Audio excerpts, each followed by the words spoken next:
जय श्री कृष्ण दोस्तों, मेरा नाम है अजय कृष्णवंशी। स्वागत करता हूं आप सभी का invincible pioneer institute YouTube channel पर। दोस्तों, हम पिछले कुछ दिनों से राजस्थान की प्रमुख हस्तकलाओं के विषय में चर्चा कर रहे थे।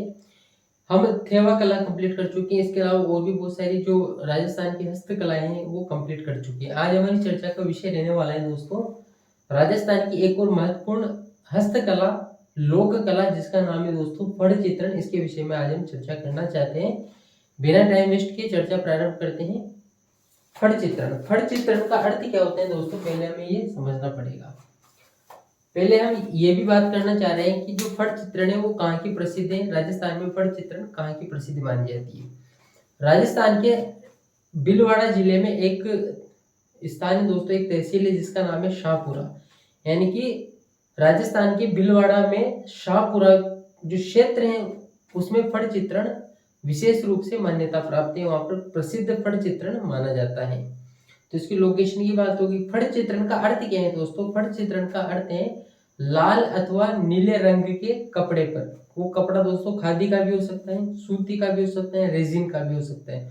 उस कपड़े पर महापुरुषों से संबंधित, महापुरुषों का जीवन परिचय, उनकी यशोगाथाएं, उनके बारे में महत्वपूर्ण जानकारियों का जो चित्रांकन किया जाता है उसे ही फड़ चित्रण कहा जाता है। इस कार्य के लिए शाहपुरा का जो जोशी परिवार है दोस्तों, वो इस कार्य के लिए प्रसिद्ध माना जाता है। उसकी चर्चा भी हम थोड़ी देर बाद में कर ही लेंगे। फिलहाल हम फड़ चित्रण का क्या अर्थ होता है इसकी परिभाषा लिख लेते हैं। इसका क्या अर्थ है उसको समझने की कोशिश करते हैं। पहली बात तो ये है दोस्तों कि शाहपुरा भीलवाड़ा जो है वो फड़ चित्रण के लिए राजस्थान में प्रसिद्ध माना जाता है। पहला महत्वपूर्ण पॉइंट तो अपना ये हो गया। दूसरा पॉइंट दोस्तों हम ये चर्चा करना चाहते हैं, फड़ चित्रण का अर्थ है लाल अथवा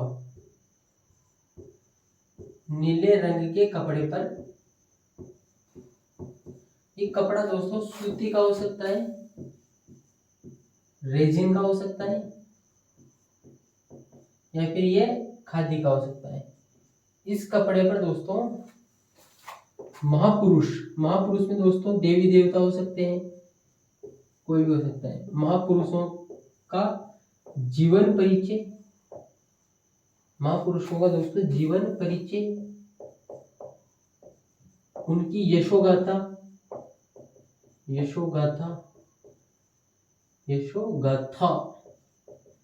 एवं महत्वपूर्ण जानकारियां समावेशित होती है। महत्वपूर्ण जो जानकारियां हैं वो समावेशित इसमें होती है।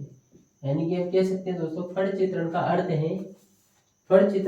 है दोस्तों लाल अथवा नीले रंग के कपड़े पर। वो कपड़ा सूती, रेजिन, खादी का हो सकता है। उस पर महापुरुषों के जीवन परिचय, उनकी यशोगाथाएं, उनके बारे में महत्वपूर्ण जानकारियों का जो चित्रांकन होता है दोस्तों, महत्वपूर्ण जानकारियों का जो चित्रांकन होता है यही क्या कहलाता है दोस्तों?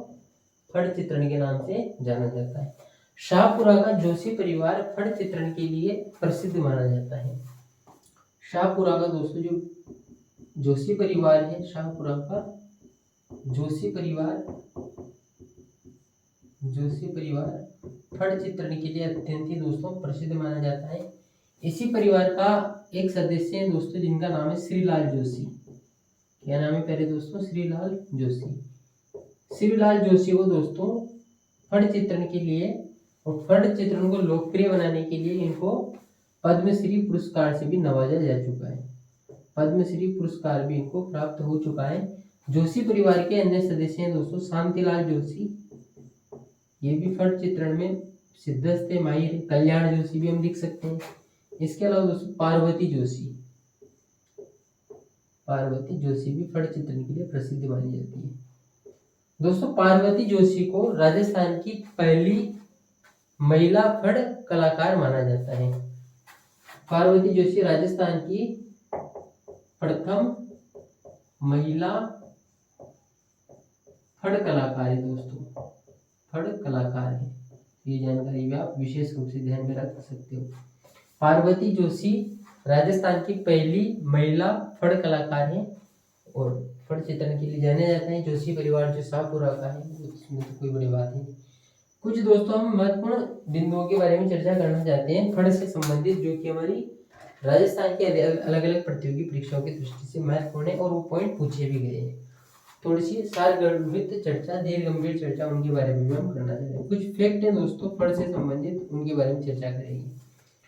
पहला फैक्ट तो ये है दोस्तों कि जो लोक देवता देवनारायण जी हैं उनकी फड़ सबसे बड़ी, सबसे छोटी तथा सर्वाधिक चित्रांकित फड़ मानी जाती है। देवनारायण जी की फड़ का वाचन जंतर वाद्य यंत्र के साथ बगड़ावत भोपों के द्वारा किया जाता है। और देवनारायण जी की फड़ के ऊपर ही दोस्तों 1992 में भारत सरकार के द्वारा डाक टिकट भी जारी हुआ था। तो ये भी एक महत्वपूर्ण जानकारी है। देवनारायण जी जो लोक देवता है दोस्तों, देवनारायण जी क्या है, ये लोक देवता है। इनके विषय में हम पहले भी पढ़ चुके हैं। वैसे लोक देवताओं में, लोक देवताओं का दोस्तों हमारा जितने भी लोक देवता है वो सारे कंप्लीट हो चुके हैं। इसी चैनल पर अगर आपको वीडियो लेक्चर देखने तो मिल जाएंगे, प्लेलिस्ट बनी हुई है राजस्थान के लोक देवता। देवनारायण जी की जो फड़ है दोस्तों, ये सबसे बड़ी, सबसे बड़ी, सबसे छोटी, सबसे छोटी एवं सर्वाधिक चित्रांकित फड़ मानी जाती है। सर्वाधिक चित्रांकित फड़ मानी जाती है, सर्वाधिक चित्रांकित फड़ मानी जाती है। इस फड़ का वाचन दोस्तों जंतर वाद्य यंत्र के साथ किया जाता है। जंतर वाद्य यंत्र के साथ इस फड़ का वाचन किया जाता है। किसके द्वारा किया जाता है दोस्तों? बगड़ावत भोपों के द्वारा किया जाता है। बगड़ावत भोपों के द्वारा, बगड़ावत भोपों के द्वारा इस फड़ का वाचन किया जाता है जंतर वाद्य यंत्र के साथ। और 1992 में इस फड़ के ऊपर दोस्तों डाक टिकट भी जारी हो चुका है। तो ये बात भी आप ध्यान में रख सकते हैं। लोक देवता देवनारायण जी की फड़ सबसे बड़ी, सबसे छोटी, सर्वाधिक चित्रांकित फड़ मानी जाती है। इस फड़ के ऊपर 1992 में भारत सरकार के द्वारा डाक टिकट जारी हो चुका है। देवनारायण जी की फड़ का वाचन जंतर वाद्य यंत्र के साथ बगड़ावत भोपों के द्वारा किया जाता है।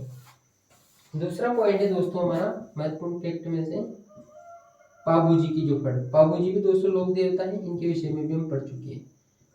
पाबूजी की फड़ दोस्तों सर्वाधिक लोकप्रिय फड़ मानी जाती है। लोक देवता पाबूजी की फड़ सर्वाधिक लोकप्रिय, सर्वाधिक प्रसिद्ध या फिर सर्वाधिक लोकप्रिय फड़ मानी जाती है। इस फड़ का वाचन दोस्तों रावण हत्ता वाद्य यंत्र के साथ नायक या फिर थोरी जाति के लोगों के द्वारा किया जाता है। नायक या फिर थोरी जाति के, नायक थोरी जाति के लोगों के द्वारा इसका वाचन किया जाता है। लोक देवता पाबूजी की फड़ सर्वाधिक लोकप्रिय, सर्वाधिक प्रसिद्ध फड़ मानी जाती है। इस फड़ का वाचन रावण हत्ता वाद्य यंत्र के साथ नायक व थोरी समाज या फिर जाति के लोगों के द्वारा किया जाता है। दोस्तों एक ऐसी फड़ है जिसका वाचन नहीं होता है, उस फड़ का नाम है भैंसासुर की फड़। भैंसासुर की फड़, इस फड़ को दोस्तों बावरी जाति के लोग रखते हैं, लेकिन दर्शन करने के लिए। बावरी जाति के लोग इस फड़ को रखते हैं, केवल दर्शन करते हैं दोस्तों, इस फड़ का दर्शन करते हैं, लेकिन इस फड़ का वाचन नहीं होता है। क्या दोस्तों महापुरुषों की ही फड़ चित्रांकित होती है, अन्य फड़े चित्रांकित नहीं होती है क्या? तो अन्य फड़े भी चित्रांकित होती है।